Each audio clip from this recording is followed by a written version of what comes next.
Moby-Dick, by Herman Melville. Chapter 135.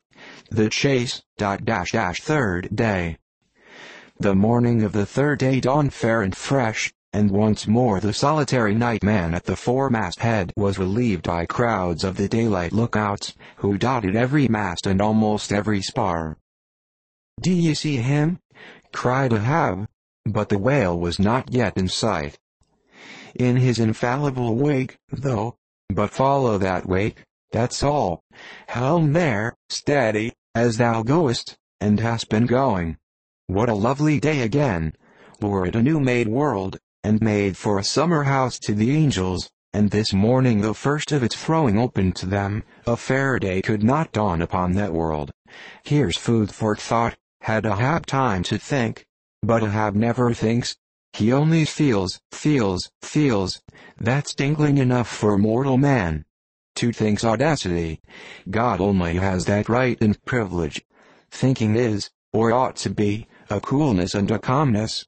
And our poor hearts throb, and our poor brains beat too much for that. And yet, I've sometimes thought my brain was very calm. Frozen calm. This old skull cracks so, like a glass in which the contents turn to ice, and shiver it. And still this hair is growing now, this moment growing, and heat must breed it. But no, it's like that sort of common grass that will grow anywhere, between the earthy clefts of Greenland ice or in Vesuvius lava. How the wild winds blow it! They whip it about me as the torn shreds of split sails lash the tossed ship they cling to. A vile wind that has no doubt blown ere this through prison corridors and cells, and wards of hospitals, and ventilated them, and now comes blowing hither as innocent as fleeces. Out upon it! It's tainted.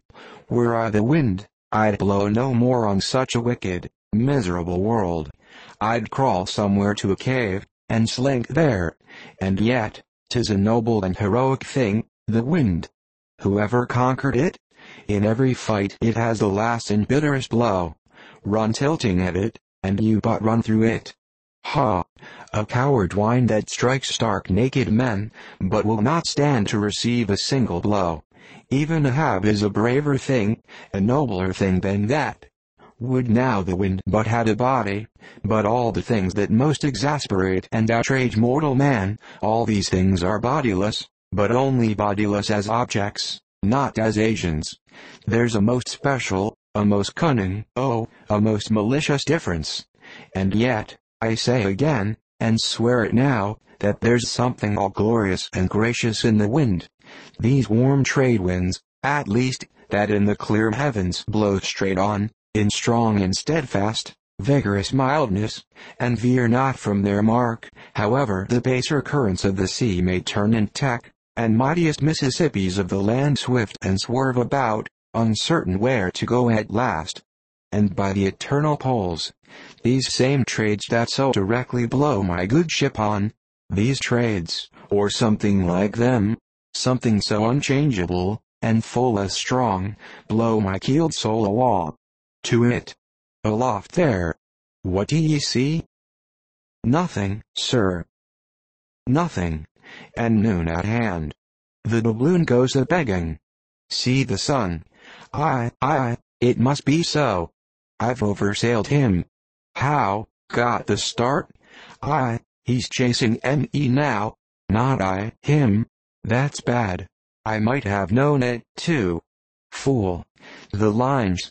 The harpoons he's towing. I have run him by last night. About. Come down, all of ye, but the regular lookouts. Man the braces. Steering as she had done, the wind had been somewhat on the Pequod's quarter, so that now, being pointed in the reverse direction, the braced ship sailed hard upon the breeze as she returned the cream in her own white wake. Against the wind he now steers for the open jaw, murmured Starbuck to himself, as he coiled the new-hauled main brace upon the rail. God keep us, but already my bones feel damp within me, and from the inside wet my flesh. I misdoubt me that I disobey my God in obeying him. Stand by to sway me up, cried Ahab, advancing to the hempen basket. we should meet him soon. Aye, sir, and straightway Starbuck did Ahab's bidding, and once more Ahab swung on high. A whole hour now passed, gold beaten out to ages. Time itself now held long breaths with keen suspense, but at last, some 3 points off the weather bow, Ahab descried the spout again, and instantly from the fore-mast-head 3 shrieks went up as if the tongues of fire had voiced it. Forehead to forehead I meet thee, this third time, Moby-Dick. On deck there. Brace sharper up, crowd her into the wind's eye. He's too far off to lower yet, Mr. Starbuck. The sails shake. Stand over that helmsman with the topmaul. So, he travels fast, and I must down. But let me have one more good round look aloft here at the sea. There's time for that. An old sight, and yet somehow so young, and not changed a wink since I first saw it, a boy, from the sand hills of Nantucket. The same to Noah as to me. There's a soft shower to leeward. Such lovely leewardings. They must lead somewhere. To something else than common land, more palmy than the palms. Leeward. The white whale goes that way. Look to windward, then, the better if the bitterer quarter. But goodbye, old masthead. What's this? Green? Aye, tiny mosses in these warped cracks. No such green weather stains on Ahab's head. There's the difference now between man's old age and matters. But old mast, we both grow old together. Sound in our hulls, though, are we not, my ship?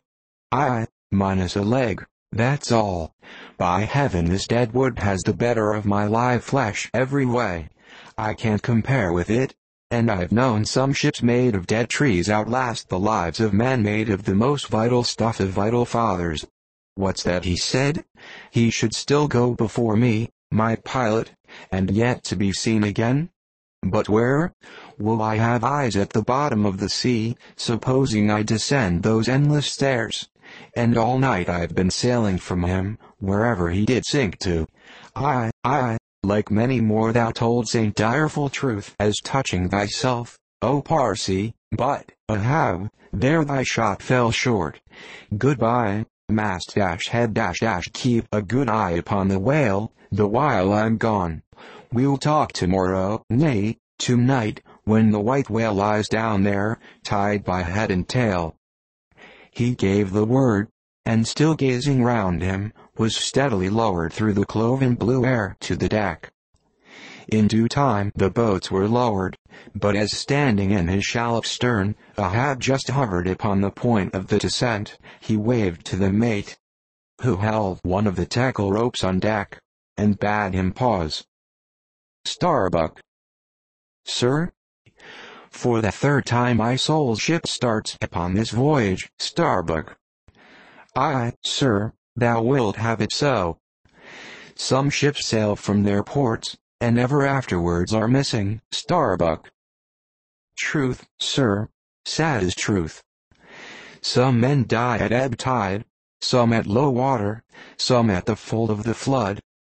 And I feel now like a billow that's all one crested comb, Starbuck. I am old. Shake hands with me, man. Their hands met, their eyes fastened, Starbuck's tears the glue. Oh, my captain, my captain. Noble heart, go not, go not. See, it's a brave man that weeps, how great the agony of the persuasion then. Lower away, cried Ahab, tossing the mate's arm from him. Stand by the crew. In an instant the boat was pulling round close under the stern. The sharks! The sharks! Cried a voice from the low cabin window there. Oh master, my master, come back. But Ahab heard nothing, for his own voice was high lifted then, and the boat leaped on. Yet the voice spake true, for scarce had he pushed from the ship, when,